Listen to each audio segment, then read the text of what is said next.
സർവകലാശാലകളിൽ വിഭജന ഭീതിയുടെ ഓർമ്മദിനം ആചരിക്കുവാനുള്ള ചാൻസലറുടെ ഉത്തരവിനെതിരെ പ്രതിഷേധം ഉയരുന്നു. ഇതിന്റെ ഭാഗമായി ഡിവൈഎഫ്ഐ കാഞ്ഞങ്ങാട്ട് യുവജന പ്രതിഷേധം സംഘടിപ്പിച്ചു. ദിസ് ന്യൂസ് സ്പോൺസർഡ് ബൈ നിങ്ങളുടെ അഡ്മിഷൻ ഇന്ന് തന്നെ ഉറപ്പുവരുത്തുക. Unity centre for medical education, Kanhangad and Nileshwaram. സർവകലാശാലകളിൽ ആഗസ്റ്റ് 14 വിഭജന ഭീതിയുടെ ഓർമ്മദിനമായി ആചരിക്കുവാനുള്ള ചാൻസലറുടെ ഉത്തരവിനെതിരെയാണ് പ്രതിഷേധം ഉയരുന്നത്. ഇതിന്റെ ഭാഗമായിട്ടാണ് ഡിവൈഎഫ്ഐ കാസർഗോഡ് ജില്ലാ കമ്മിറ്റിയുടെ നേതൃത്വത്തിൽ കാഞ്ഞങ്ങാട്ട് യുവജന പ്രതിഷേധം സംഘടിപ്പിച്ചത്.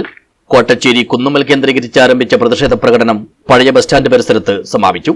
തുടർന്ന് ഇവിടെ വെച്ച് നടത്തിയ പ്രതിഷേധ യോഗം ഡിവൈഎഫ്ഐ ജില്ലാ സെക്രട്ടറി രജീഷ് വെള്ളാട്ട് ചാൻസലറുടെ ഉത്തരവിന്റെ കോപ്പി കത്തിച്ചുകൊണ്ട് ഉദ്ഘാടനം ചെയ്തു.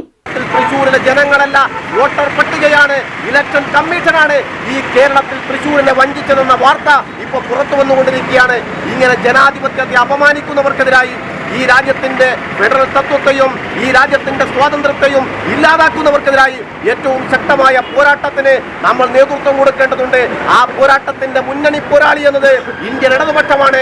വോട്ടർ പട്ടികയെ തെറ്റായി വ്യാഖ്യാനിക്കുന്നതിന് വേണ്ടി നേതൃത്വം കൊടുത്തപ്പോൾ ആ പോരാട്ടത്തിന്റെ നേതൃത്വമായത് ഈ രാജ്യത്ത് തെരഞ്ഞെടുപ്പ് കമ്മീഷന്റെ ഓഫീസിന് മുന്നിൽ ഇന്ത്യ മുന്നണിയുടെ പോരാട്ടത്തിന്റെ നേതൃത്വമായത് ഇടതുപക്ഷത്തിന്റെ ഉൾപ്പെടെയുള്ള സമാരാധ്യരായ നേതാക്കളാണ്. അതുകൊണ്ട് പ്രിയപ്പെട്ടവരെ, ഏറ്റവും ശക്തമായ സമരങ്ങൾക്ക്, പോരാട്ടങ്ങൾക്ക് വരുന്ന നാളുകളിൽ നമുക്ക് നേതൃത്വം കൊടുക്കാൻ വേണ്ടി കഴിയണം. ചടങ്ങിൽ ജില്ലാ കമ്മിറ്റി അംഗം വിപിൻ മല്ലത്ത് അധ്യക്ഷനായി. ജില്ലാ കമ്മിറ്റി അംഗങ്ങളായ ഹരിത നാലപ്പാടം, വി പി അമ്പിളി എന്നിവർ സംസാരിച്ചു. ജില്ലാ സെക്രട്ടേറിയറ്റ് അംഗം വി ഗിനീഷ് സ്വാഗതം പറഞ്ഞു. News bureau, Kanhangad.